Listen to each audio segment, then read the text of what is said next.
Thundercats. Oh, I love it. I love it. I love it. I Yes, love it. sir. Oh my goodness, guys. This is crazy. Guys, welcome to Thundercats Lair. What's up, I am everybody? Mega J Retro, and this, of course, is my good friend JP JP, of what's Thundercats up? Classics, guys. Holy crap. Man, it's been one crazy week, JP. Oh my goodness. Yes, How have you been, brother? What have you been up to, my friend? dude. Just like freaking out over this awesome, momentum with Multuniverse and seeing all the love and the support that the campaign is getting. It's really awesome to see that and to look forward to the venue next year. And obviously, in my head, I just can't stop but think, what goodies we could do for the Thundercats community of the show as well. So it's really exciting, man. And Yeah, brother. Go, aside go. from that, just like Thundercats toys and news, a lot of cool stuff coming. I got some stuff coming from Super 7 that should be here in the next few days. So excited about that as well. That is excellent, brother. And yes, we're we've been on this train together, brother. Me, Carlos, a lot of people trying to get this thing off the ground. But yeah, we are trying to organize a Master Universe convention in California in 2026. But it's also going to have Thundercats. It's going to have Silverhawks. It's going to have a lot of 80s properties connected to it. And we are very excited about the possibilities of what's happening and the response the community's been giving us. But we'll get to that a little later in the show. Right now, we are here. We are the Thundercats Lair, guys. Yes. And if you're joining us from either Mega Retro or any other locations, please head over to Thundercats Lair on YouTube. We are trying to make this into a community where Thundercats fans can really come together and enjoy. Let's remove that. And enjoy the Thundercats as it's meant to be on YouTube. We're trying to get as many people interested in a lot of things that we're talking about here, and we've covered a lot of different topics over the last couple of months. Really, JP, it's been kind of crazy how much stuff we've actually. I mean, look, we've got a whole host of different episodes. Like replicas, toys, comics. You know what I mean? Shoes, right? Different types of apparel, unboxings, right? We talk about the Thundercats movie, which might be coming up. And of course, we do have to talk about the fact that Thundercats classics, guys. Let's give. Wrong one. Let's give. Where'd it go? Hold on, I'm on the wrong page. Sorry, guys. Let's give our good friend JP a round of applause. 103,000 followers, everybody! Holy crap! What an incredible milestone! Congratulations, JP. As I understand it, you're going to be trying to get some celebrations going with this. Can you tell us a little bit more about how we're going to celebrate 103,000 followers on Instagram, brother? How are we going to do this? Yeah, absolutely. So still kind of figuring out the logistics of it, but I have reached out to several different companies, including Super 7, Dynamite Comics, and we're working on getting a nice little group of prizes that we can give away to celebrate this momentous milestone, right? And it's just super exciting to be helming this project, helm this Instagram account, and just to share the worldwide love that there is for the fandom. Just to mention a few people, we have people such as Taboo from the Black Eyed Peas, which is a Thundercats fan. We have Anderson Silva, the MMA fighter, which follows my account, and we talk once in a while. So it's just Thundercats is a phenomenon, and it's incredible the amount of people that love this IP and this cartoon, and how near and dear this animated series and toy line is to so many people, man. Absolutely, and it's just been so. It's touched so many different people in so many different ways, but not just here in North America though. JP, it's a worldwide phenomenon. Worldwide phenomenon, absolutely. Worldwide phenomenon, and there are a ton of people in South America. There's a ton of people from Europe and people who have been celebrating this all over the world. As a matter of fact, we did cover a story not too long ago where the Thundercats the Thundercats full size replica is actually making its way to Europe first. It's people are actually receiving this right now in Europe, and we actually got to see the packaging design, which is very LJN inspired. Yes. From that packaging. And the funny thing is about that, a lot of people from Europe don't really recognize it as well as they would from back in the day, because I think it was very different, the packaging in Europe, if my memory serves. But yeah, it's an incredibly worldwide phenomenon, and it touches a lot of us as we were growing up. As you and I've touched on it a bunch of times, right? I remember coming home and turning the TV on for the first time, and all of a sudden I'm like expecting to see Transformers, but instead, WUTV Buffalo 29, they decided to do this weird thing called Exodus, and I was like, "What the heck is Exodus?" Right? And of course, even before that, the first thing I saw, which just absolutely blew my mind, was this crazy, guy freaking calling down the power of Thundera. And yeah, man, I mean, this was just like, sorry. This whole, no, we got to do this right. Seriously, when I turn on the TV and all of a sudden it literally just this is the first thing I was waiting for. I was waiting for the Transformers intro to run. You know what I mean? I was waiting for the Transformers intro to run, but instead I got this.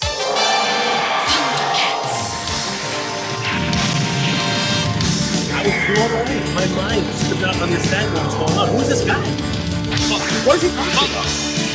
What's he doing? Thundercats. He literally blew my mind, and it was that kind of thing that just kept me as a lifelong Thundercats for life. Thundercats for life. And this is coming from a guy who is a lifelong Master Universe fan, but that really that really set the tone for what I was going to be watching for the rest of for that year. You know what I mean? It was just mind blowing to me, right? And then you know what? But Exodus. Let's talk about a little bit about Exodus, because that show also had moments which literally blew my mind. As a matter of fact, we're going to be talking a little bit today about the fact that Thundercats was ahead of its time, brother. Thundercats was way ahead of its time. Oh, yeah. It was talking about a lot of different themes, you know what I mean? Themes which really kids probably can't understand. I think we should talk. I think Exodus the episode of Exodus by itself was one heavy episode. It was really, really heavy. But before we get to that, JP, let's say hi to everybody who's in the chat. Paul Morales is in the chat. What's going on, Paul? Paul Morales? What's going on, buddy? Good to see you, brother. Clint Jorgensen. Hello, if you're in the chat. Hello. Good to see you, Clint. D Sanchez, what's going on, bro? Good to see you. Congratulations, JP. Yes, JP, by the way. JP. Thank you, D Sanchez. Appreciate it. Not JB, that would be me. It's JP. Good to see you, D. No lines. Addict to the plastic crack. Incredible line. One of my favorites. Absolutely, bro. And you are in the UK. See, brother, you know what? Awesome. You're getting the sword first, right? Are you finding it from Trick or Treat Studios? Dude, go check your local Smiths. Go check your local, toy shops, because that Thundercat sword, man, the sword of omens, brother. Thundercats was among the pilot was incredible. Yes, the pilot is incredible. And we're going to talk about the pilot. And I love the new series. Absolutely. We really, JP, we need somebody to pick that line up. We need somebody to pick up the final season for Thundercats 2009, right? 2009? Yeah, 2009. Mm-hmm. We really need somebody to pick that one up. We need it to be finished. Ryan Ventek, as a kid, I had no idea why they were in the buff. We're going to talk about that. All's good, bros. Yes, thank you, brother. Thank you. And Ryan Ventek, someone's working hard on the farming in the chat. Okay, I don't know what that means. What's farming? I don't get it. Thank you, brother. Holy crap! We have a new member here at Thundercats Lair. Thank you, brother. No new lines. Addicted to plastic crap. Plastic crack. Thank you, brother. Appreciate that. Wow, that's awesome. Huge shout out to our new member. That's incredible. Thank you so much, brother. Okay, so JP, let's let's take the Wayback Machine all the way back to like 1980, 85, right? Yes. Am I right? 1985. Man, 40 years ago this year, 1985, a small cartoon hit the airwaves and just basically blew the freaking mind, blew the collective minds of children everywhere across the United States. This cartoon was created by Rankin and Bass Studios, the same studio which brought you those wonderful holiday cartoons like Rudolph the Red-Nosed Reindeer, Frosty the Snowman, The Adventures of Santa Claus, and they even did shows like The New Adventures of Pinocchio, which a lot of people just don't know what the hell I'm talking about. But yeah, they did all those wonderful shows, and they decided to dip their toe into something even more crazy, which was like children's syndicated television. And when they did that, they started off with a little cartoon called Thundercats, and the first episode was Exodus. And I got to tell you, man, Exodus was pretty freaking crazy, man. Exodus was pretty excellent. What was insane, dude, insane. If you don't, here's the thing about Exodus, okay? If you watch one episode out of Thundercats, you have to watch Exodus. Exodus sets up the entire series from front to back, and it just does it in this fashion where you really don't know what's going to happen. You know what I mean? Like it starts off with, you know what, actually, let me pull this up. Let me ask you a question though while I'm pulling this up, JP. What like were you watching Exodus first, or did you watch another episode when you first started watching Thundercats? I mean, honestly, you know, I was just like a young little kid, man. I don't recall if I saw the pilot first or if I just started watching from a specific random episode. I can't recall the exact, you know, first episode that I saw, but all I know is that I have many a fond memories sitting down in front of the TV, watching Thundercats, eating Captain Crunch. That was my zen as a child. I loved watching Thundercats, eating cereal.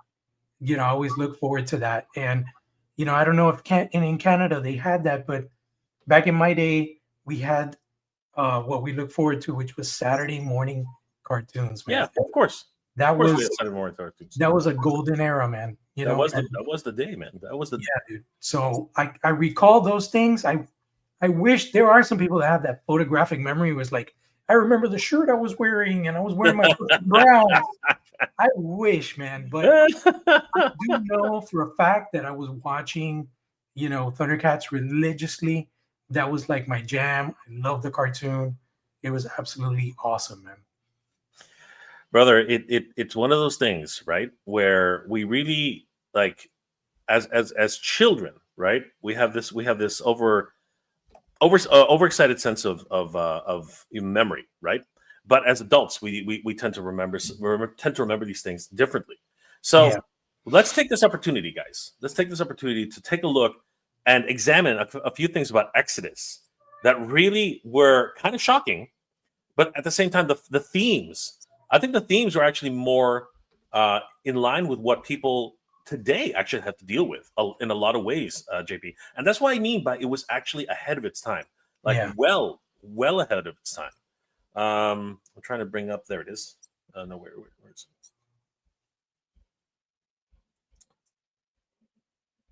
it? Okay, hold on. Why is it not bringing up my application? That's odd. Hold on. Yeah, here we go. Okay. So, first of all, as I said, the intro, of course, is one of the most iconic intros of all time. You know, it really is hearkening to the 80s with, you know, the transitions. I think it still is to this day, in my opinion, anyway, JP, one of the greatest intros I've ever seen in cartoons. Like, no doubt. Scene to scene to scene. It was just high energy, high, you know, like this, just like Panthro to Tigra, Tigra to Chitara, Chitara to, you know, the kittens to, you know, this calling of the Thundercats, and then Jaga just coming out. It was just great. It was this crazy thing. It was this crazy thing. Insane. And I never get tired of the intro because it just energizes me ever so much. And then you see the mutants just being terrified. But then, why are they terrified? Are they terrified because of the Thundercats, or are they terrified because Mum-Ra is, transforming into Mum-Ra, the ever-living? Like, what is happening, JP? What is happening? This is the kind of thing that really, just as a kid, like I said, sitting down for the very first time, looking at this intro, I'm like, what the hell is going on? Like, seriously, I was absolutely blown away. I was blown away. And then, of course, here comes the intro. Lionel's dodging lightning. He's freaking like just going acrobatics. And like, I was like, what is this? What is going on? And all of a sudden, bang, Thundercats, right? Like this logo. I could barely read this logo. I'm not going to lie to you. This is like, if you really think about this logo, it's one of the worst logos for kids. Because I was not that old. I was okay. I could read and I was having fun, but I could barely read this freaking logo, man. Yeah, no. If it wasn't for the fact that somebody said Thundercats, I was like, oh, okay. That's what that says, Thundercats. That's cool. And then, of course, we get to the title crawl of Exodus. And one thing about this freaking title scene, as a kid, did it frighten you? Because I remember that ominous music. I was like, what? Yeah. It was a frightening. And then, of course, you see Exodus, right? Again, so I'm Roman Catholic, right? So as a kid, right, from the Bible, Exodus has a very strong meaning to you. You know what I mean? Exodus is a big thing. Exodus is huge. So understanding that word, immediately the connotation is just crazy. And then you see the very first scene and the very first words coming out of Panthero's mouth is. And this is what's really crazy. The very first words out of Panthero's mouth are just crazy. You see this because it's done, Jaga, right? And they're literally escaping their planet. You know what I mean? And then you see the royals, right? The royals, the royal. I don't know if they're a family, but I think that they're the nobles of the court, right? Like each one of them represents a certain nobility in the Thundercats in the hierarchy. You know what I mean? Jaga is, of course, a jaguar. Tigra is, of course, part of the tiger clan. Chitara is the cheetah clan. What's it called? Panthro is the panther clan. And Wily Kit and Wily Cat are probably related to Linkso. You know what I mean? The actual smaller cats. You know what I mean? So it's fascinating seeing this as a kid and just coming to the terms with the idea that they're losing their planet. You know what I mean? I'm an immigrant, JP. My parents brought me here to Canada when I was very, very little. Are you a first generation or second generation American? I was born here in the United States. Yeah. So, but obviously you have relatives. My parents are all immigrants. Yeah. Yeah. So they can relate. They can understand the idea of leaving your home and having to come and start a new life at a different place. Absolutely. So, for me as an immigrant, this really hit me hard because, I related to this type of idea where, we were coming to a new place and we were losing our home. It's not obviously I didn't lose my home, but I left a lot of people behind. You know what I mean? In the Philippines, right? Yeah. So here we meet for the first time the nobles of the Thundercats, Tigra, Chitara, Panthro, and immediately as a kid. Immediately as a kid, I was like, something's going on. My brain could not process what was actually happening here. I'm like, why is it the oldest guy has clothes on and the other people have nothing on? Like, essentially, like really, Tigra is completely in the buff. Have you noticed that? Tigra is 100% in the buff. Like, that is crazy. I think what's it called? Panthro has like shorts on and a belt. Chitara has shorts on and a belt. The kids are completely in the buff too. They're all wearing boots though. That always kind of freaked me out. Lion-O, when we first meet Lion-O, right here, he's being awoken by Chitara. Wow, what a way to wake up. As a kid, what were your thoughts? What were your thoughts when you were watching this episode, JP? I was complete. I was like, what's going on? Right? Yeah. It's definitely a shocker. It's like, wait a minute, what are those? What are they doing? Right? It was this thing. But you know what? As a kid too, I really didn't think about it too much. I saw them; they were all nudes, and I'm like, okay, that's weird. That's actually how I thought. I thought that's weird, right? Jonathan, what's going on, brother? Hedgehog Action, guys. If you haven't already, please subscribe to Hedgehog Action. He's on another amazing toy tuber. He talks toys all day long. Definitely give him a follow, and tell him that the Thundercats Lair sent you. Good to see you, Jonathan. Skeletor. Chitara in the buff. Do it in the Skeletor voice. Rankin, Chitara. What's up, Skeletor? Good to see you, brother. But yeah, this is the type of thing which was, and of course she's not. It's hard to see, but obviously the animators did what they do. But I do wonder what drove Leonard Starr to write this episode the way he did. And you can see the really weird part is that they're all wearing boots. You know what I mean? They're all wearing freaking boots. But Lionel essentially is in the buff. You know what I mean? He literally is just, oh my God, freaking I crazy. have a theory with that. I think that because they're meant to go into time capsules, their clothing, because they may grow or whatever, or maybe their clothing deteriorates in the time capsules. That's an interesting theory, but unfortunately, it doesn't really. It's not as there's I think we could debate that for sure. But the problem is, and we saw actually what happens to Lionel's clothes, right? Yeah. But there's the problem. Your theory would have held water, but he gave the clothes to them before they go in the capsule.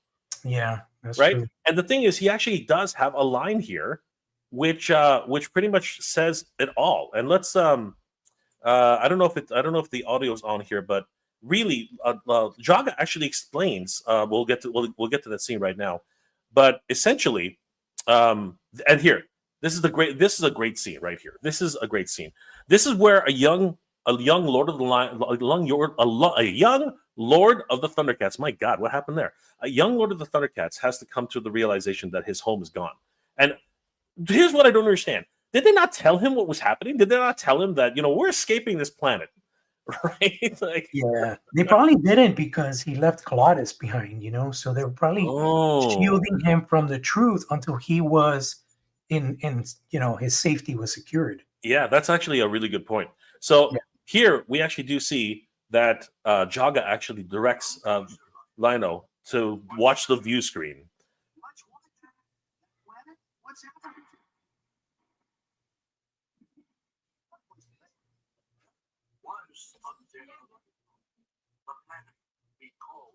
That is just a powerful moment right there. Yeah. Literally just watching a planet, first of all, be destroyed. And then having your mentor, your guardian say, that was Thundera, the planet we used to call home. It's gone. Superman, this parallels the Superman mythos a lot. You know what I mean? This parallels the Superman mythos in so much that the planet's destroyed, his entire way of life is gone. But he was a baby. Right? Yeah. He had no understanding about what it was to lose his home. Right? He essentially was adopted here on Earth. So for the most part, if Mom and Pa Kent hadn't actually told him the truth, he would never have known that he's an alien. You know what I mean? Yeah. Whereas Lino has always grown up knowing that he is a refugee, that he has lost his home, and quite possibly lost all of his people.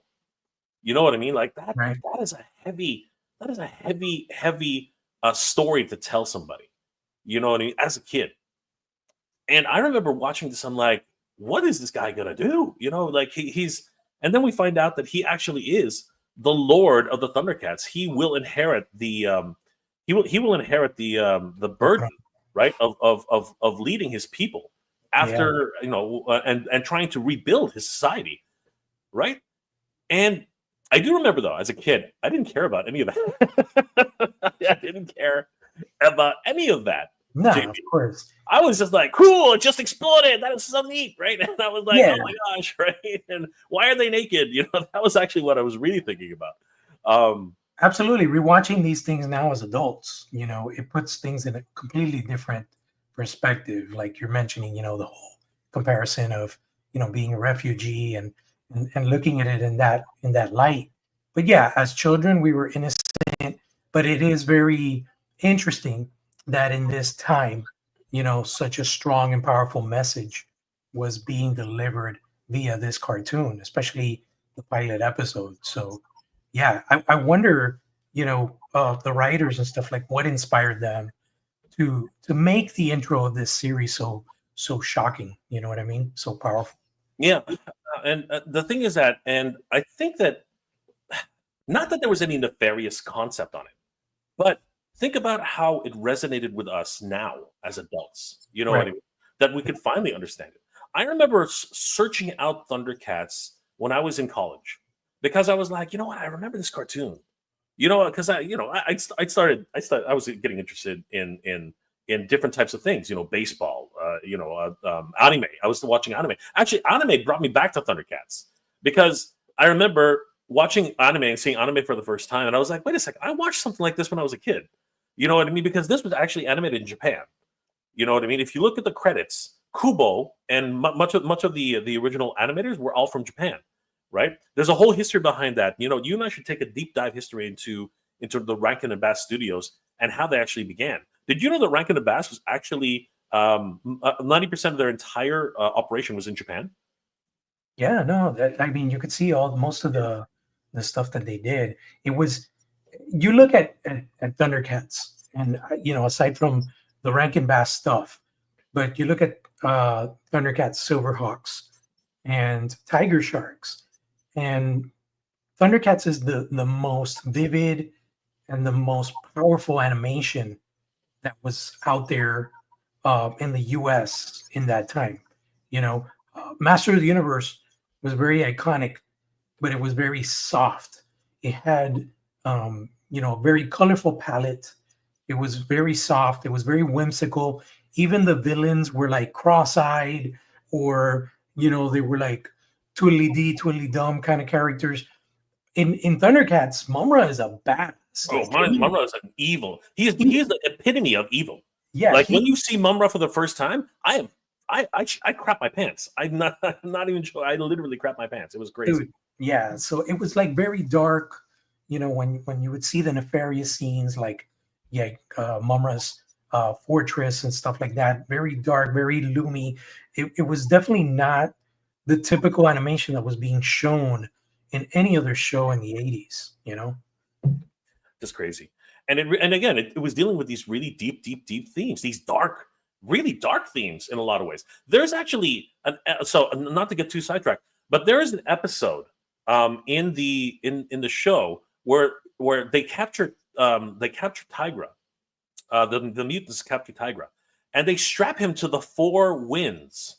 I don't know if you remember that episode, JP. Yeah. But they strapped him to a device called the Four Winds. Yep. And just before they strap him to it, they put a straw dummy on the four winds, strap its arms and legs down on the four winds. Now it's an effigy. It's got no it's a training dummy, right? It's got nothing, it's got no head. It's got nothing. But they strap it down to the freaking four winds, and then they release the four winds. And what happens to the freaking dummy? It splits in four. And then Slime goes on to tell Tigra that's why it's called the Four Winds, right? Literally, like ripping. And then they strap him down to the damn thing. Yeah. They strap him down to the damn thing. They put a crystal timer on the freaking thing and said, once the sun hits this timer, it will activate the Four Winds. It's like, you guys are some. We weren't playing around, man. You guys are some sick mofos. You guys are some sick mofos. Oh my god! But as a kid, did I give it? I said, "Wow, that's so cool." I didn't know any better. Yeah, no, of course. I did feel. I did, but it gave you this sense of anticipation. It gave you the sense of dread that oh my god, Tiger's gonna get hurt, not killed, hurt. You know what I mean? Like it was just one of those things. But yeah, man, they dealt with some crazy dark themes. For sure. They dealt with some crazy stuff. Rainmaker Cities 3574. Don't want to interrupt. I'm going to ask Sword of Omens. Wait for Trick or Treat Studios Factory Entertainment or Factory Entertainment. Trick or Treat. I would go Trick or Treat. I'm right on board with JP. Factory Entertainment is more of a replica. It's $500, I believe. Yeah. And it's obviously it's a beautiful piece. It is, but I guess it depends. Trick or Treat is $60. Okay. I'll say it this way: if you're looking for cartoon accuracy, go with Trick or Treat Trick or Treat. because it's got way more detail. They're able to do way more detail because of. I'll be generous here. They're way more. They're way more. They're able to do way more detail because it's plastic and it lights up. The $500 replica is just a beautiful sword which you can hang on your wall and appreciate as a piece of artwork. But this one, you can swing it around, you can play with it, and you're not going to cry if someone actually cracks it. You can go out and buy another one. Yeah. You know what I'm trying to say? The other one is very much, something you put on your wall, something you admire, right? But this one is very, and it's very heavy. This one is like super light.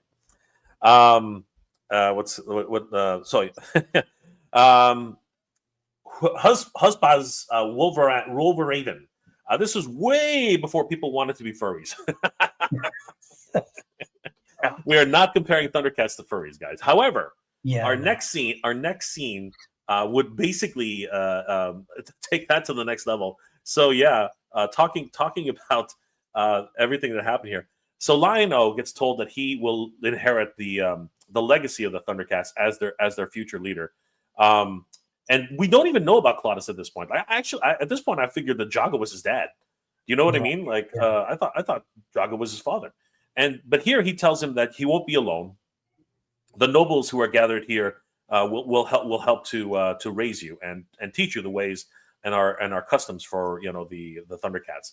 Panthro, Chitara, Tigra, even Wily Cat and Wily Kit. Right now he gathers everybody. Now he tells him about his heritage, and I thought this was where the mystical part of Thundercats comes into play, and that's really cool. And I find it hilarious that nobody talks about Snarf. That always kind of got me. And Snarf is basically no one mentions poor old Snarf. Snarf.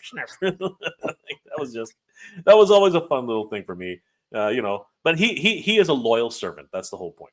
Yeah. Now they show him, and this got me, JP.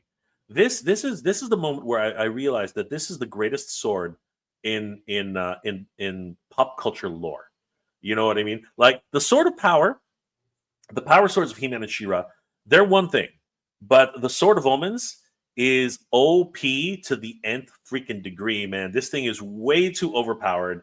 This thing is like God level type of God level type of powers, man. This thing is freaking ridiculous. It's freaking alive.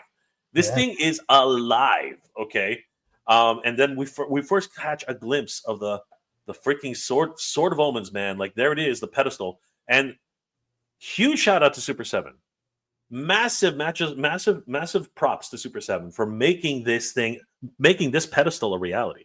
Yes. You know what I mean? Because JP actually has, and myself too, everybody has recently picked up, who if you pre-ordered it, Young Lion-O with the pedestal, and it is absolutely gorgeous. Do you have it handy by any chance, JP? I don't have it with me right now, but I did, as a matter of fact, this week. Yeah, I got around to opening Claudius. Yes, I saw that on your channel. Yeah, I took some pictures of Claudius with Young Lion-O, and yeah, they look so good together. Because I was thinking, like, how do I display these? And I think they're perfect together like that. It really is a shame. I'm hard pressed to remember. Did they ever have an episode where the two of them were actually father and son together? Like not as Lion-O, Lord of the Thundercats. Oh no, right? No, nothing as far as like a flashback of a young Lion-O. Yeah. It's only when Lion-O traveled back in time and met his father, and his father Claudius didn't recognize him because he's like, my son is this little kid. Exactly. It's crazy. And then, of course, Lion-O, having learned of his heritage, realizes that, you know what? Okay, this is mine. I can hold on to it. But the damn thing literally grows in his hand, like nearly cuts his head off. It nearly cut his head off. Eh? I don't know if anybody recognized that. The damn thing almost cuts his head off. It's crazy. It's got a mind of its own, man. And of course, he's he's too young. Yeah, he's not strong enough to really pick this thing up. And Jaga tells him that it actually is alive, right? It has a sentience of its own. And the eye sleeps until needed, right? It was a great, wonderful a depiction of what this is. Then the lore starts talking about how the apertures will give you sight beyond sight. Just all this mystics and the whole heritage of the Thundercats Freaking Leonard Starr, man, what the heck? He was on point. This guy was crazy. This guy was absolutely nuts. Like, how do you dream of this stuff, man? Seriously. And I really appreciate this whole moment where he can't lift up the sword and Jaga just like, nonchalantly, oh, I can pick it up, and it's crazy. But then he calls for the nobles to enter the room, and this is where again we're just gonna have this little moment here where they're all lined up, and basically this is the famous scene right here. This is the actual famous scene that all of us as adults, right? And this is the thing: when you're an adult, things change, right? You grow up, you understand a little bit more about how this is. But literally, everybody at least has some sort of clothes on or whatever. But Tiger is absolutely freaking buff. He's got no. If you think about it, they all have that underwear line. The thing is, if you look with Tigra, because of the stripes, it kind of looks like he doesn't. But they're basically all naked, with the exception of Chitara and Panther wearing belts. Yes, I know. It is crazy. But they're all wearing boots. They all wear freaking boots. Yeah, because you can't have bare feet. God help you. Tiger's got bare feet. How dare you show your feet? Tiger's got bare feet. He's got he's got this just a sling. It just kind of his boot actually just slings on his You're right. on his thing, right? He needs that extra grip. But as a kid, I didn't care. This was just a really cool cartoon. And then we find that this is the famous scene. This is the famous scene where he tells them, on our planet Thundera, you needed no protective clothing to protect you against the elements. And I'm like, what the hell? Later on when we see Thundera, it is a freaking harsh planet, man. It is a crazy planet. But apparently on Thundera, they don't need clothes. So whatever. Yeah. And then basically he tells them. So this is actually a cutscene from the new DVD. They actually retconned this, right? Okay. I don't realize this. They retconned this scene from the newest DVDs.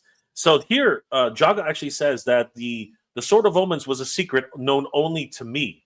They retconned this because obviously in the series, everybody knows what the sword can do. Everybody knows what the sword is capable of. But they never actually say it's legend. It said legends say that the sword can do this. Legends say that the sword can do that. But they never bothered with that. They just kept saying, "Oh, the Sword of Thunder can do this. The Sword of Thunder," and it's crazy, right? But here, scene, Jaga tells them that it was a secret only known to him, and then Tiger. Actually, there it is. See, it's not there. This is the DVD scene.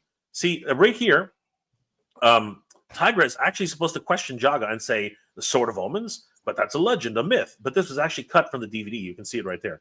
The Tiger did not have that moment, right? So then Jaga bestows upon them the clothes. And this is actually why in the Super 7 edition, he actually comes with this little cloak, right? The magic cloak, which he just starts throwing it here and there. All of a sudden they have clothes on, right? And this was truly the moment you realize, Jesus, they are naked. Yeah. You know what I mean? As a kid, you actually do realize, oh my God, they actually are not wearing any freaking clothes, right? Because then she's got her jumper, right? Chitara's got her jumper. Here it is. Chitara's got her jumper, right? Then all of a sudden, Tigra's got his full clothes, and then Panthero's got his straps. Panthero has always been my favorite in terms of overall design. The spikes on his shoulders, the colors of the skin and his uniform, absolutely crazy. And then they're attacked by the mutants for the first time, which I thought was crazy. What really got me here, and I didn't really understand it as a kid though, JP, they were murdering Thunderians in this scene. Like they're like these ships are freaking exploding, right? Like they're taking prisoners, bro. They are freaking killing these Thunderian refugees. Can you freaking believe that? Like that's crazy. As an adult, you start understanding these themes, right? But as a kid, you sort of just take it as, well, those are just piloted ships or whatever. Because Panther doesn't say that we're losing our people. We're losing our ships. They're shooting our ships, right? But if you really dig down deep and you really start understanding what's actually going on, they are murdering freaking Thunderians, bro. Yeah. It was freaking crazy. Let's take a break and talk and see a lot of people in the chat. Thank you guys so much for joining us. Yeah. 100. The chat is popping. We got a lot of people here. It's going crazy. When I was a kid, I kind of saw that their naked versions of them as being proto Thundercats, not yet ready. They would be complete with the uniforms that gave them personality. That's an interesting way of looking at it. That is an interesting word. Protocats. Protocats. Huspa. Huspas. Technically, the alien cat people invaded the planet. From Mumra's perspective, he's just defending his home. Interesting. And he actually, you know what? It is interesting because he sort of does allude to that, right? He sort of alludes that before there was time here, I was here. Before, he's talking about how he is the rightful, like, actually, Pumra has this entire speech, right? He has this entire speech like, you are invading my home, right? He talks about that. Mm-hmm. That's fascinating, actually. Looking at it from that perspective, look at that. There's another adult moment, right? Freaking crazy. And I got to mention, I've been doing some catching up with the new Thundercats comic series, and that's a very interesting narrative. I think Declan Shelby did a really, really cool take on the lore and the story. He explores a lot of like pre-animated series stuff, like what happened on Thundera before it was destroyed. There's a lot of side stories though. There's like a Chitara book. There's Thundercats Lost. There's going to be a new Panthro book. So it's kind of hard to keep up, especially if you're not one of these like comic book aficionados that goes to the store every Wednesday. I don't. So, the folks at Dynamite Comics were super gracious to send me digital review copies, and I've been able to read through all the way to the current issue 19. And I'm actually trying to get Drew Moss to come on with us so we can talk about, this voyage that he's had doing the illustrations for this new Thundercats comic book. But have you had a chance to check out the comics, Jay? So I wish I had the time, bro. Like this firsthand. I'm working on tons of projects right now. I'm working on a project right now for Motuniverse. I'm working on a project here in Canada for Action Figure Comic-Con with my good friend Danny Green. I'm working on a comic book myself, right? So for me, it's all about these finite things that I would love to take a look at the comic books. Actually, our good friend Skeletor, he bought me a comic book. And I flipped through it, but that's the most that I could do. But it was a fascinating story for what I was able to read. Really fascinating story about a mutated mutated Thundercat, and it's funny. And we find out who that mutated Thundercat is. It's crazy. So yes, I mean, I would love to actually get back into the lore of these types of things, but the reality is, no, I haven't had a chance to.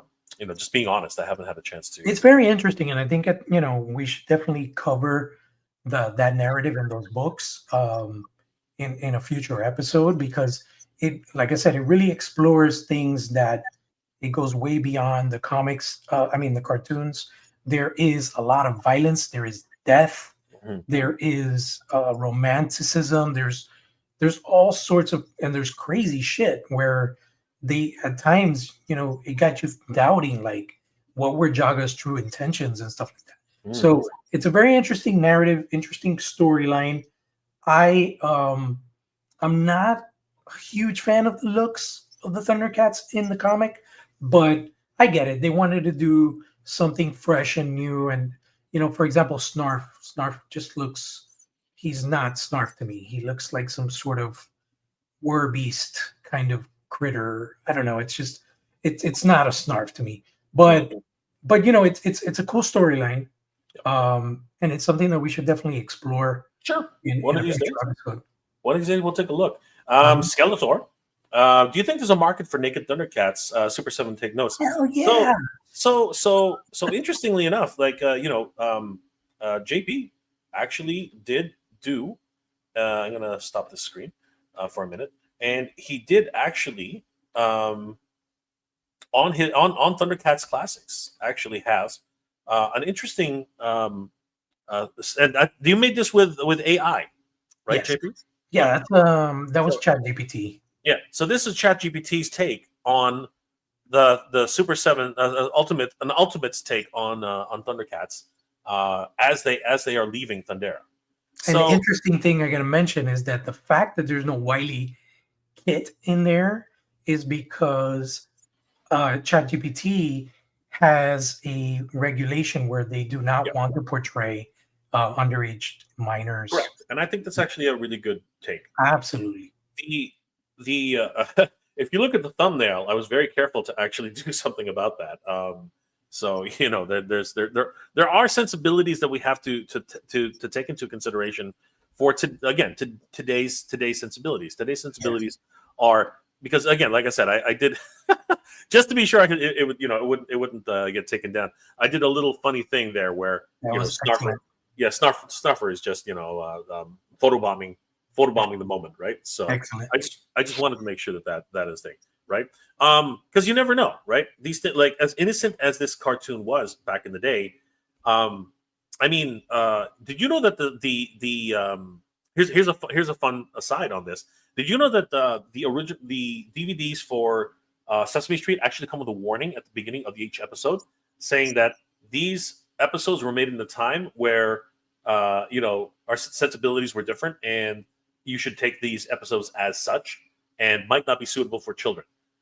Like, it actually says that in every single episode. I have not seen anything on Sesame Street that's not suitable for children. No. As a matter of fact, I'm showing my little one old school Sesame Street episodes from the beginning. Yeah. Because I feel that the shows and the content of television programming back then is so much better than what we see nowadays for children. Yeah, absolutely. No, 100%. I really consider Children's Television Workshop one of the pioneers of excellent children's programming. 100%. Right. Just like anything else, when you're younger, they might be dumbing it down a little too much, but I think it had the right intentions. I mean, it's crazy.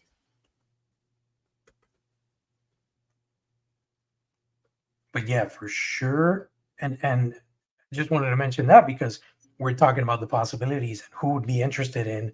And this is a great topic to bring up with our upcoming guest. We're going to have Brian Flynn joining us very soon. Take a look at this, right? This was 7 years ago, okay? This was 7 years ago, right? And it goes on to say, the original Sesame Street DVDs come with warning that says these early Sesame Street episodes are intended for grown-ups and may not suit the needs of today's preschool child. Interesting. Can you believe that? And that, of course, is Reddit. But trust me, here, The Guardian, right? Okay, what? No thank you. So it says right here, Sesame Street not suitable for kids. How sad that a TV show in which grown men read stories to children for no apparent reason no longer seems appropriate. So remember how Luis would have a kid on his lap? Yes. Right? Or like, the original grocer, the original grocer, right? He was an old man. Mm-hmm. Yeah, he would like hug the kids. He would grab them by their waists and just bring them and pump them up and stuff like that. Yeah, that is now considered inappropriate, right? And that's actually why like years ago, it was originally said that years ago, and I consider that a travesty myself, right? Yeah, that's ridiculous. But anyway, that was just an aside. We weren't talking about that. But I totally understand why ChatGPT has that, and I totally get it. But I find it interesting that the spots ended up on. That's an interesting spot placement. Yes, I'm not gonna lie. Very, very conveniently placed spots. And that's ChatGPT. That's not. Yeah. That's not even like top of the line AI. Too funny, man. Too funny. Yeah. All right. Let's take a few more, and then we'll get back to it. Where is it here? I'm gonna move the screen because you just never know how these things go. Okay, so yeah, let's do that. All right, so Hitchcock. When I was a kid, I saw. Oh no, I read that one already. Sorry, guys. Let's try this one here. Maybe Ted Wolfe and his team wanted the audience to think that way, not complete until having the uniforms. Even thinking that they're kind of boring without the. No, I totally get that. I actually believe that that's true, right? Mm-hmm. Because they even sort of explained that they needed protective clothing in this new environment that they'd be living in. So I appreciate that. That's not That's not that didn't escape me. That snarf impression was spot on. We like to have fun here, boys. We like to have fun here. It's all good. Let's see. Anybody else? Okay. Hitchcock. I mean, didn't they have clothes on Thundera, or did they have to dress because of the mutant attack? No, brother. He literally says in the episode, you did not need protective clothing. That's what he said. It's a very clear cut. Hold on. You know what? I'll actually here. At the risk of actually, hold on. Actually, I don't think I can because the application doesn't let me do it. Let me see if I can bring it up as a video file. I don't think I can. Give me 1 second, guys. Let's try this. Let's see if it'll actually work, which I don't think it will. Because this is an MKV, it's probably going to say nope. No, it won't do it.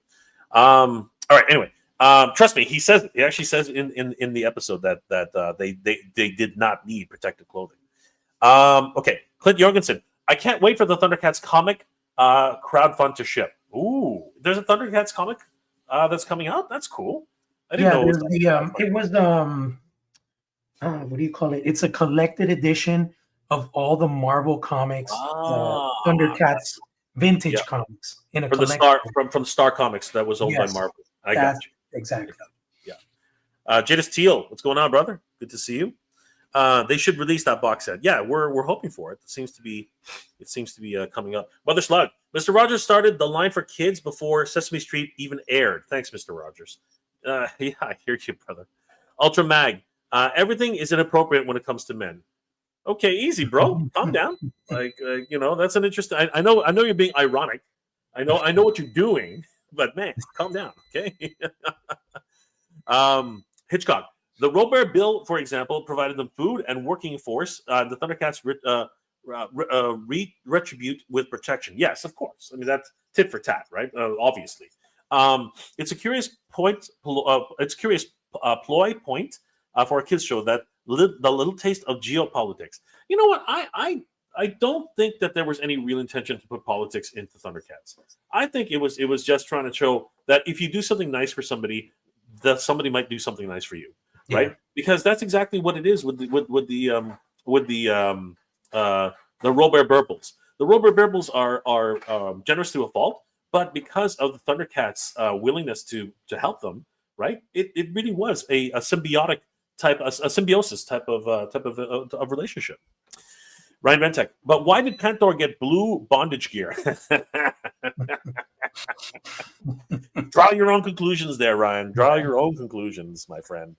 Robert Bill, for example, provided them with food, working. Yeah, I read that already. So, guys, let's get back to it. I'm just going to check on something because I'm curious now. Hold on for a sec. Thunder. That's there. Of course, it's not going to come up. Mother Slug. Heads up. If you know or not watching this show, toy guns or any sort of firearms in which in the last 2 weeks, I've seen 4 streamers get shut down because of it. Oh, interesting. All right. We're still broadcasting right now. So I think, JP, can you double check? I'm double checking right now. Yeah, we're broadcasting. Yeah, we should be okay. I'm just going to double check. Yeah, I'm live. I can see it right now. So, all right. But yeah, thanks for the heads up, brother. We do appreciate it. We do appreciate it. No new lines. Addicted to Proud to Cry. They should have made one of the Motu X Thundercats cartoon. You never know. You never know. I mean, I don't think they're going to go that far with Mattel, but Super 7 might end up actually doing it. You just never know. Okay, so let's just go through the rest of the episode because I think that we should definitely give this its due. Let me see here. How did I do it last time? Oh yeah, now I remember. I'm gonna have to stop the screen first, and then I'm gonna start the screen. So share screen. Come on, you can do it. Exodus.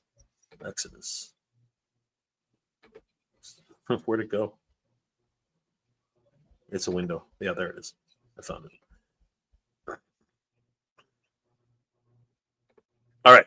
So the rest of the episode continues, and the it's obvious that before, like, it didn't dawn on me at first, but it's pretty obvious that they talked about how planet Plundar is a different planet completely than Thundera, and it appears that the Thunderians had no concerns about the mutants until their planet was destroyed, because obviously their defenses were very strong. But now, as they're stuck out in space trying to escape their doomed planet, the mutants have taken the advantage to actually try and wipe them out, because they literally are destroying every single one of their ships except for the flagship. And that's when Jaga declares that they won't destroy the flagship because they want the Sword of Omens, which again makes no sense since the Sword of Omens is a secret. And that's actually again why they cut out that little scene with Tigra. Yeah. So then they start to get boarded by the mutants, and I start hearing words when I was a kid. Here's what was really crazy about language. When I was a kid, for the first time ever, I heard this term that I've never heard before. Pedro says at this point, once the mutants actually get on the ship and through an airlock, and then this little scene here, Pedro says something which I've never heard before. He goes, "We've been breached," and I'm like, "What the hell is breached?" You like, did you ever hear that term as a kid? Like, I had no idea what the term breached meant, right? Yeah, that's very. And it was one of those things. I was like, wow, they're using big words. You know, as a kid, I was like, that's a big word. I don't know what that means, right? I was so confused by that word. That word completely confused me. And then as the mutants are attacking the ship, then we see this is where we start seeing the powers of each individual Thundercat, right? And I thought this was awesome. We see Chitara is like freaking super speedy. She goes around, she takes on 3 mutants by herself, just wrapping them up. And this is where we actually see that mutants actually have archetypes, right? There are reptilians, there are simians, there's canines, and of course later on we find there are vultures, there are rats. You know what I mean? So it was really cool to see all these different factions. Yeah. But I always found it interesting that they have incredibly advanced technology, but they choose to fight with maces and sticks, and you know what I mean? Like that. Yeah. That also really got me. Whereas the Thundercats also are fighting with more barbaric weapons, but at the same time they're very enhanced by technology. Like for instance, Tigra here, he can use his whip. He can use his whip to go invisible. That Yep. again, just a crazy revelation in terms of the power differences, the power scale, especially this.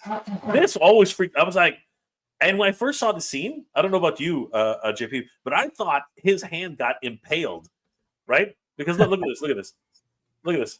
He catches the freaking Morning Star in his hand. Yeah. What a badass!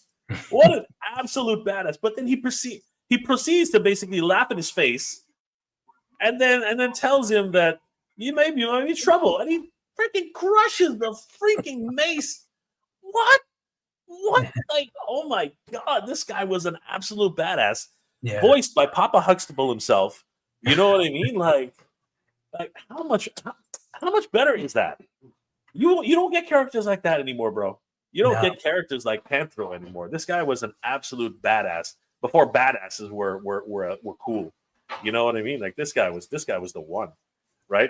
And all the jackals go freaking nuts. We got Wily Kit and Wily Cat. Even though they're children, they're able to use their wits and get out of sticky situations, right? Yeah. It was a great scene, a wonderful opening to the episode. And then Slide, knowing the secret of Thundera, apparently encounters it with Lion-O, who I don't know what happens here exactly, but I think the sword allows him to wield it. You know what I mean? Giving him extra power, because here we see, just by sheer will alone, and then there it is, the great eyes, right? Which was a big gimmick with the LJN toys. You gotta love how toys tie into cartoons, man. But this was a great moment. This was an incredible moment where the sword literally just, comes alive and helps Lion-O to defend himself. And here we go with Lion-O. Then these two just have no idea what's happened. But just a gorgeous scene. That's amazing, dude. That's an amazing. Very, very much. I have the power moment, though. You know what I mean? Like this is very much, He-Man. This is a very He-Man moment right here. This is an incredible He-Man moment. But it also is the iconic, raising the sword for Thundercats Ho, which later in the episode becomes apparent.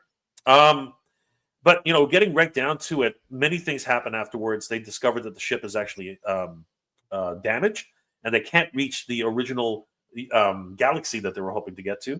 So they have to actually, and this is another part of how the Leonard Starr and the writers here, they were actually teaching kids that in order to, like, life is not fair. You know what I mean? Like, life is not freaking fair. We wanted to go to this place, but now we got to go to this place, and it's harsher. It's harder to survive, and it's it's really small, right?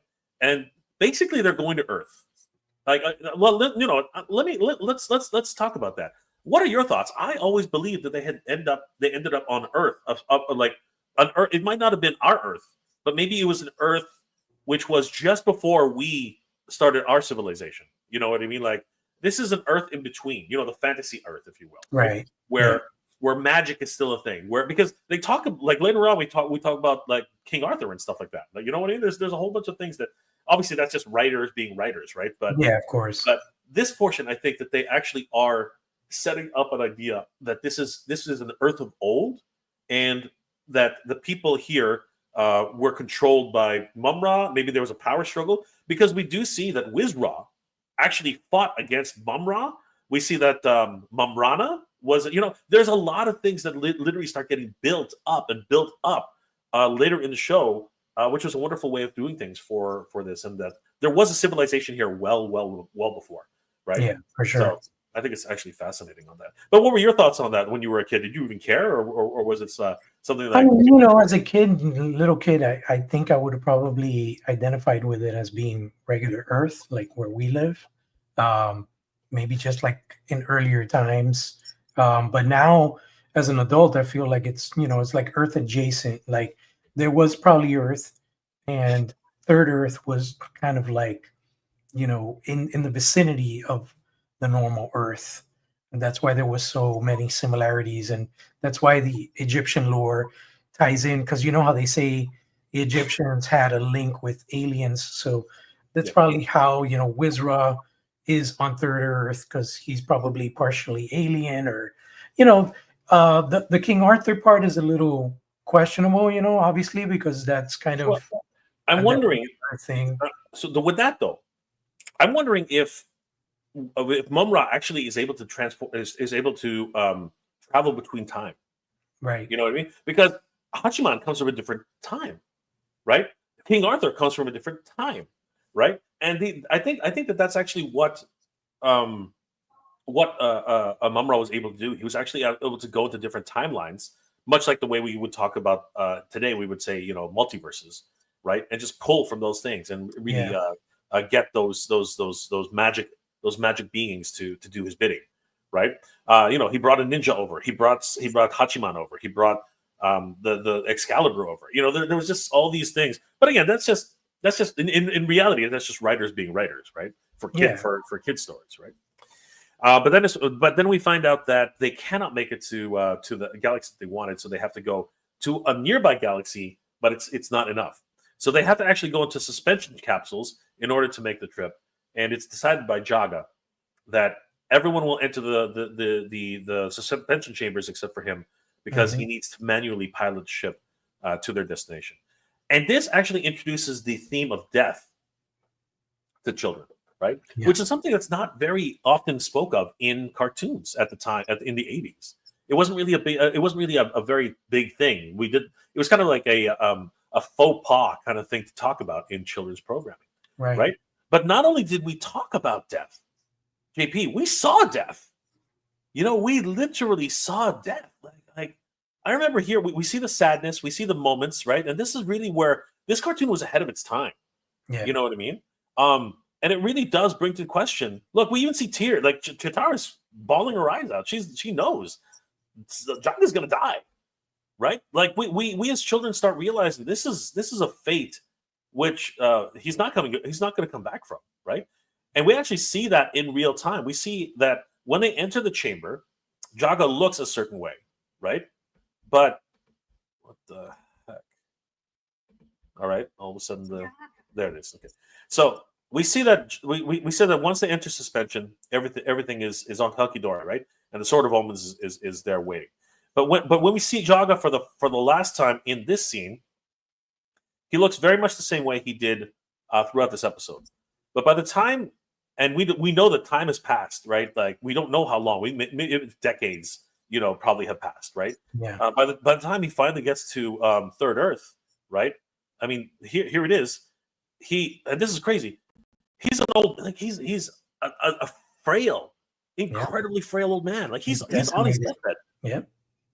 Right? And then the very next scene, he allows it to go into autopilot, and here we see death. We actually see a metaphysical idea of what death was. Like, but this is where the Jedi type of idea comes into. You know what I mean? The Obi-Wan Kenobi type of mentor from afar, right? But I remember as a kid seeing the scene for the first time, I was literally like, "What?" It hit me hard, man. Yeah. It hit me hard. And that's just the pilot, dude. You know what I mean? It hit me hard. Yeah, right in the first freaking episode, man. Like bang, bang, bang, bang. All these beats, all these crazy beats. It was like watching a movie. It was like watching a freaking movie, man. It was crazy. And then basically, they crash land on Third Earth, and this scene was crazy, man. You see all the I don't know how any of them survived. Like they should have been crushed by their own ship. You see the teddy bear. That was so much fun. And then the first one to wake up is Snarf. I thought that was hilarious. And you know what? It really is actually poetic in a lot of ways because Snarf has gotten them out of a lot of hairy situations. So it really was kind of poetic. But then then we see Lionel for the first time, and he's gigantic. Then we see, as you said, his clothes ripped apart. Like this was nuts. And then we hear Jaga's voice and the fact that even though suspension slows down the aging process tremendously, some aging does take place. And there we go. We see the transition between boy and man. Yeah. And this is the other thing about this show. It really did showcase that as a young lord, Lionel had to grow up incredibly quickly and learn the lessons of manhood pretty much on his own. He had his friends with him to teach him, but he really did not have much. Like he had three. I guess you could say he had two father figures, a mother, and two siblings, right? But the reality is, he still had to do a lot of growing up on his own, and we see a lot of that, during the show. The mutants come down, and they attack the Thundercats, who were helpless in their capsules. Snarf again. Snarf is the MacGuffin, man. Snarf is the MacGuffin. He finds everything that people need, and he makes it happen. Snarf is not a MacGuffin. He is in himself a godlike character. He helps to make things happen and push things along. He's like a guardian, a real guardian, right? Yeah. So the Thundercats themselves are in their capsules. They attack. Lionel decides, and this always got me. This was the true testament of someone who has no fear, right? I mean, like there's like 3 dozen mutants out there, and he's just going to town, man. He's freaking running around. He's like attacking everybody. He's doing his thing, right? Yeah. That's just absolute freaking like crazy. And then Snarf, who has the sword, is able to, I guess by accident, really. There it is. I guess by accident, really, he throws Lionel the sword, and again the Obi-Wan Kenobi moment, right? And this was really poignant in the entire series. He comes and just is his guardian angel. He continues to guide him from afar, very much Obi-Wan Kenobi, and then gives him, encourages him to use the sword the way he was supposed to. And then he's very much like the Green Lantern. He just knows what to say. Yeah. You know what I mean? It's just the words are given to him by divine right. You know what I mean? It really is a wonderful time, and just a beautiful storytelling. In those capsules, they're Thundercats, right? It was freaking awesome. And then together, JP, let's do it one more time. Thunder. Thunder. Thunder. Thunder. Thunder. Thunder. Thundercats Ho! Perfect timing with a cartoon and everything. Oh Man. my God! Look at that. Then Thundercats, they're loose. I love that. So Oh cliche. my God! Look at these, and then they just go to town, man. They just went to town, just dismantling the remnants of the mutant army, right? Like again, the badassery that is Panthro, just freaking completely dismantling all these guys. Then they all get really scared, and obviously they retreat. They use their beaming technology to go back to the ships, and then that moment where they all realize, yeah, we're on an alien planet, right? We can't wait. How are we going to survive? And then Lionel, being Lionel, proclaims,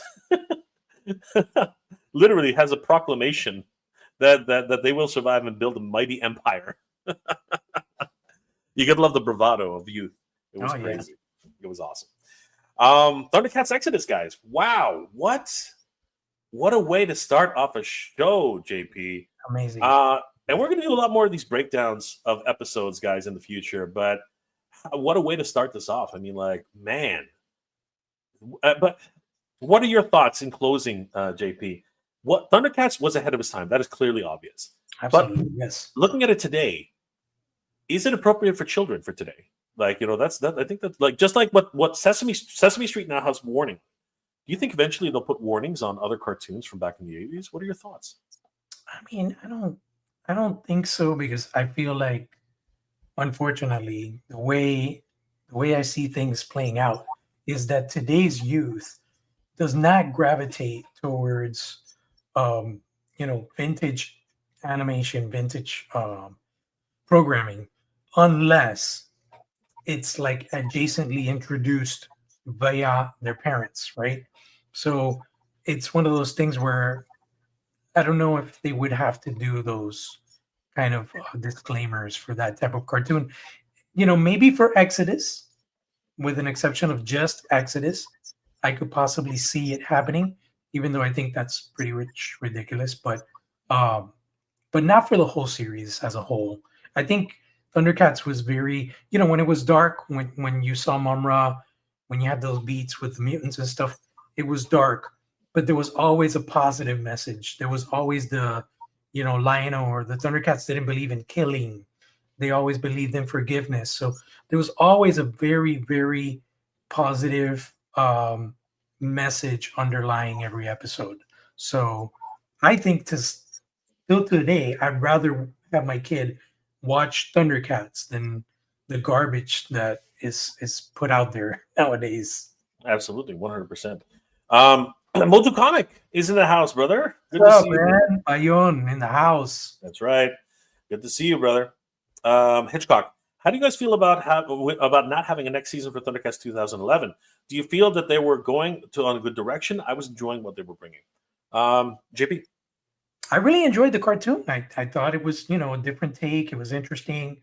I liked how they put, they incorporated technology into it, the mech suits, all that kind of stuff. I really would have liked to have seen the continuation of the storyline. I know that they had a vast story planned in some interviews that have been had with writers and the producers of the series. And I would have definitely loved to have seen a continuation of that. But, having so much time passed, I don't think they would revisit that. I would see probably more something along a reboot or like the live action film, Yeah, I would really like to see it come back. And to say that they won't do it is not true.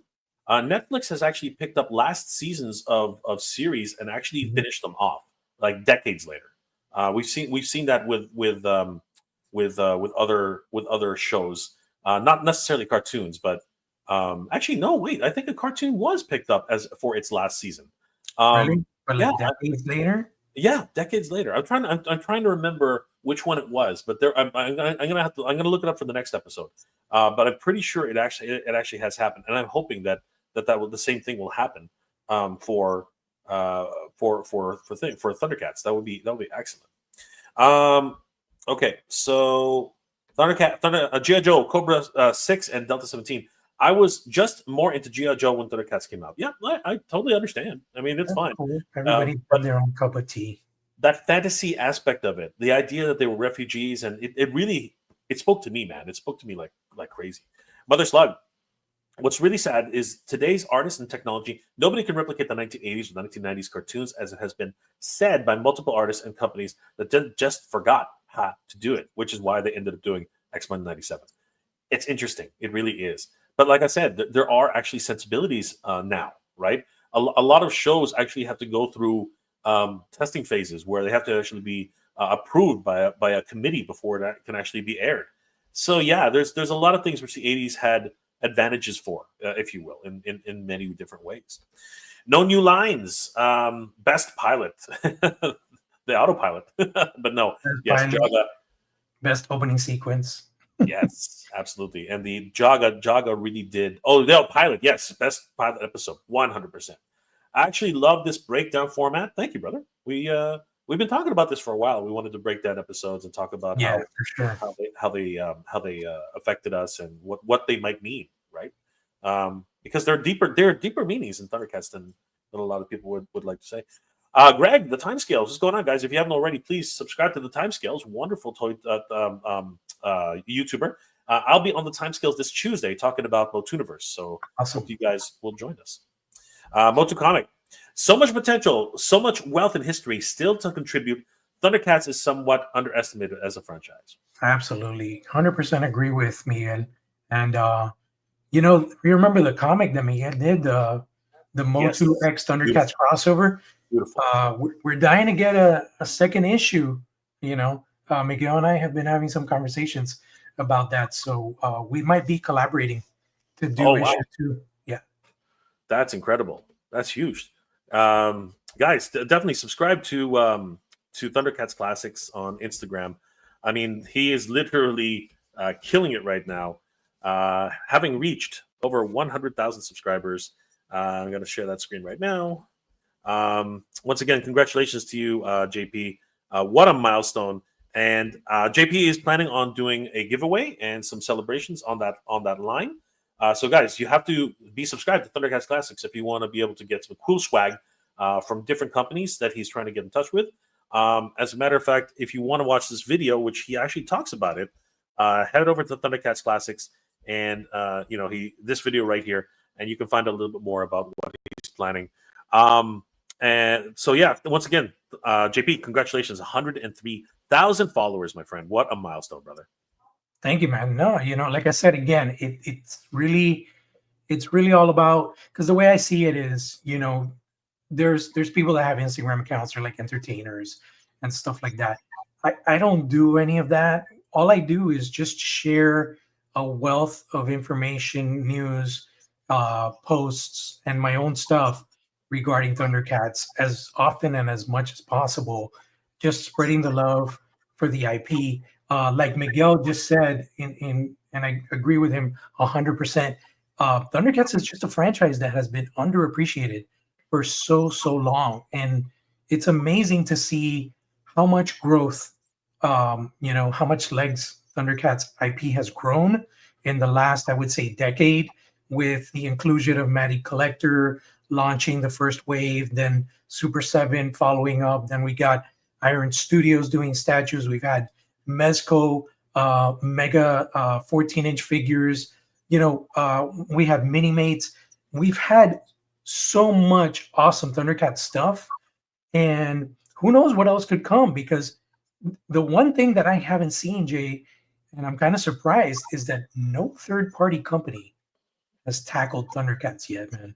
And I know that I heard rumors, I want to say like a year ago or something, where there was rumors that SH Figuarts was going to do Thundercats, and I would really love to see someone come in from overseas and tackle this IP, and just give us a different look, a different feel, a different approach to a toy line for Thundercats. Because as of right now, we're loving what Super 7's doing.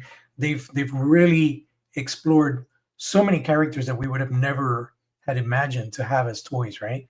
We get this beautiful Cat Slayer dude the Thunder Tank version 1 and version 2. Toy iterations of Thundercats. So many characters that we never thought would have had an action figure made out of them, and still, the prop replicas, the Trick or Treat Studios sword. There is still so much more to explore, though. So that's pretty much what it comes down to with this Instagram, is just making it known and sharing with everybody that Thundercats is a force to be reckoned with, and we demand more representation in film and media. Let's get a new cartoon going with Netflix. Let's get a new movie. Let's get a video game. You know what I'm saying? Like, come on, let's really put Thundercats in the limelight like it deserves, man. Absolutely, 100%. And guys, please subscribe to Thundercats Classic on Instagram. He's hit 103,000 followers, and he does all the latest and greatest news, reviews, and information about Thundercats today. Take a look at some of the cool things that he's doing with Claudus and, of course, Young Lino. These things are sick. Huge shout out to JP for joining me tonight. It's been an absolute pleasure. And guys, JP and I are working on hard, very, very hard on Motuniverse, the Master Universe centric convention that will be happening at the Torrance Marriott, Redondo Beach, California, May 23rd to the 24th. That's Memorial Day weekend, 2026. We are really, really excited about this, guys. Please head over to motuniversecon.com. You can sign up for the mailing list and, of course, support us on our Kickstarter. This is great. Just checking on the Kickstarter right now, and I do believe that we have actually. Oh wow, we actually have increased our count. We went from 816, and now we're at $816 dollars in pledges. That is freaking incredible, JP. Holy crap! It just continues to climb. And with your support, guys, we can get even more events, even more guests, even more, wonderful activities for He-Man and Master Universe. But not just He-Man. We're also planning on a lot of Thundercats events, and we are really excited about this. So, guys, please help us to continue towards our final goal, our final stretch goal of $25,000 to really make this the best Master Universe convention and Thundercats convention that will that's going to be happening in 2025. We are 2026. We are really excited, guys. Right around the corner, man. 100%. As a matter of fact, there's a number of ways which you can support us. You can pick up the Founders Set, which allows you to pick up a VIP badge and lanyard. It also gives you a commemorative coin, which is gigantic. It's a 50 millimeter coin. It's huge. It actually is made of real metal. Nice. So it's a beautiful coin. Recognizing founding members as in thanks and support and recognition of their support for the Motuniverse. Founding members certificate, thanking and recognizing the efforts and for supporting Motuniverse in so much to help us get to our goal. It also has the founding members T-shirt and founding members pin. You can wear this around the convention center proudly, letting everybody know that you were a founding member of Motuniverse 2026. There are also other ways to support us. We have several different items, like you can pick up the Motuniverse pin, which is only $10. This is a wonderful pin which depicts the Motuniverse logo. Now the fans have the power. You can pick up a Motuniverse mug, which the artwork is not finalized. We're probably going to actually get JP to help us out with some really cool artwork because we love JP's work, and we're hoping to get that up on the final site when it's ready to go. But you can enjoy a cup of joe while you're talking about Thundercats and Masters Universe. We do have new T-shirts, which you can pick up. They'll be available on the Kickstarter right now. And you can even pick up a VIP package, which is a little bit different from the Founders package. This package is actually discounted. Regular VIP badges will be $100 when next year. After the Kickstarter. This is a Kickstarter only exclusive price of $60. You are saving literally $40 by picking up your VIP badge early. So what do you get with this badge? It's a VIP convention exclusive allowing for the VIP badge and lanyard, 1 hour early access to the floor on Saturday, early access to all the events, priority access meet and greet and signings and featured attractions, access to after-hours programming, and the exclusive Motuniverse pin, which we saw above. Guys, thank you so much for all the support. We have reached, thanks to everyone's efforts, we have reached $10,816 in pledges. You guys are absolutely amazing. Let's try to hit our goal of $25,000 by the end of the campaign. We still have 26 days to go. It's absolutely amazing. And I did just want to mention really quickly some of our guests who will be at the show. We've already secured Tim Sheridan, who has worked on Master Universe Revelation and Revolution. He's for Transformers War for Cybertron. He's also a writer on Star Trek Lower Decks, as well as other wonderful cartoon series, including Superman, the Man of Tomorrow. We also have wonderful guests, including Tony Washington, who's done incredible artwork for Master of the Universe, both in comic books and on wonderful murals. We have Joshua Skye, who's literally writing the lore of Master Universe in mini-comic format, as well as Heavy Metal Comics. And we are very, very excited to welcome concept designer and illustrator William Stout, who literally designed all the costumes for Master Universe, the movie, the only movie up until 2026. So, guys, we have all these wonderful guests who we are welcoming to Master Universe 2026. And as soon as this campaign is over, we're going to start looking into guests for Thundercats. Who knows? Maybe we'll be able to get Larry Kenney, the voice of Lion-O, the Lord of the Thundercats, invited to Motuniverse 2026. You never know, JP. You just never know. Guys, thank you so much for being here. It's been an absolute pleasure. JP, what are you working on, brother, and how can people reach you, my friend? Working on a lot of stuff, man. Just keeping those creative gears rolling. As always, Thundercats_classics. And, my main page where it all started, Toy Addict 26. I've also got From the Realm. That is a current horror-based IP Kickstarter action figure line that my buddy Carlos, the Badass Reviews, Eric Sosa, and Sebastian Dominguez are working on. We are planning on having some really cool prototypes on display at Legions Con coming up in just a few weeks in New Jersey. So if you're joining us there, come by and say hi, and we'll have some really cool stuff, some new stuff to share with you guys. Also working on stuff for Motuniverse, working on stuff with Bull Airs, working on a lot of stuff, man. Just super excited to just keep being creative within this world, and yeah, just staying busy, man. I'm excited, brother. Thank you so much, guys. Don't forget, follow JP on his Instagram page. They just hit 103,000 subscribers, Thundercats Classics. Give him a like and a follow. Tell him that the Thundercats Lair sent you. And guys, also, please continue to support us on Motuniverse on Kickstarter. Help us to reach our goal of $25,000 because we want to celebrate Master Universe and Thundercats in California in 2026. It's going to be an absolute blast. You guys are the best. Hell yeah. Thank you guys so much for being here. It's been an absolute pleasure. We are the Thundercats Lair, everybody, and we will see you next time. Here we go, JP, one more time. Thundercats.